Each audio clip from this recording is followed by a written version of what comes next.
So ಯಾವ ಕಾರಣಕ್ಕೆ ನೀವು ಗಿಲ್ಲಿಗೆ ಅಷ್ಟೊಂದು ಸಪೋರ್ಟ್ ಮಾಡಿದ್ ಮನೆಯಲ್ಲಿ ಅಂತ? ಮ್ಯಾಮ್ ಅವರು ಹೇಗಂದ್ರೆ ಓಕೆ ಒಂದೊಂದು ವಿಚಾರಗಳು ನನಗೆ ಅವರ ಇಷ್ಟ ಇಲ್ಲ, ಅವರು ರೇಗಿಸ್ತಾರೆ ಯಾರಿಗೆ, ನಾನು ಅವರು ಯಾವಾಗ ರೇಗಿಸುವಾಗ ಇವತ್ತೆ ಫಾರ್ ಎಕ್ಸಾಂಪಲ್ ಚಿಕ್ಕ ಚಿಕ್ಕ ವಿಷಯ ರೇಗಿಸುವಾಗ ನಾನು ಅವರಿಗೆ ಯಾವಾಗ ಹೇಳ್ತೀನಿ ಅದೇ ಮಾಡಬೇಡ ಇದೇ ಮಾಡಬೇಡ ಅಂತ. ಓಕೆ, ಅದೇ ನಿಮಗೆ ಗೊತ್ತಿಲ್ಲ ಅನ್ಸುತ್ತೆ. ಅದೇ ನಾವು ಮನೆಯಲ್ಲಿ ಇವತ್ತು ನಾವೆಲ್ಲ 1.5 ಅವರ್ ಅಷ್ಟೇ ಹೌದೇ ನೋಡ್ತೀವಿ ಅಲ್ವಾ, 24 ಗಂಟೆ ನಿಮ್ಗೆ ಗೊತ್ತಿಲ್ಲ ಎಂತೆಂತ ಆಗುತ್ತೆ ಅಂತ. But is a lively person ಅಂದ್ರೆ ಓಪನ್ ಹಾರ್ಟೆಡ್. ಅವ್ರಿಗೆ ಎಂತ ಅನ್ಸುತ್ತೆ ಅಲ್ವಾ ಎಲ್ಲ ಆಚೆ ಹಾಕ್ಬಿಡ್ತಾರೆ.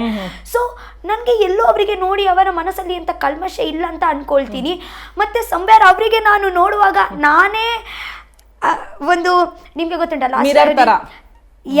ಲಾಸ್ಟ್ ಅಲ್ಲಿ ಅವರು ಒಂದು ಮಾತು ಹೇಳ್ತಾರೆ, ಯಾವಾಗ ಅವರು ಇದೇ ಹೇಳಿಲ್ಲ ಬಟ್ ಬಿಗ್ ಬಾಸ್ ಮನೆಯ ಹೋಗುವ ಒಂದು 2 ದಿವಸ ಮುಂಚೆ ನಮ್ಮ ಅಗ್ನಿಯಲ್ಲಿ ಲೆಟರ್ ಹಾಕುವಾಗ ಅವರೊಂದು ಮಾತು ಹೇಳ್ತಾರೆ, ನಿನ್ನಲ್ಲಿ ನಾನು ನನಗೆ ನೋಡ್ತೀನಿ ಅಂತ.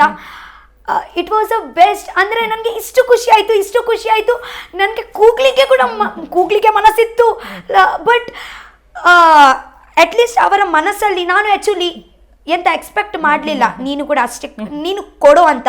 ಬಟ್ ಆದರೂ ಕೂಡ ಅವರ ಮನಸ್ಸಲ್ಲಿ ಇತ್ತಲ್ವಾ ಅದೇ ನನ್ನ ಮೇಲೆ ಒಂದು ಅದೇ ನೋಡಿ ನನಗೆ ಖುಷಿ ಆಯಿತು.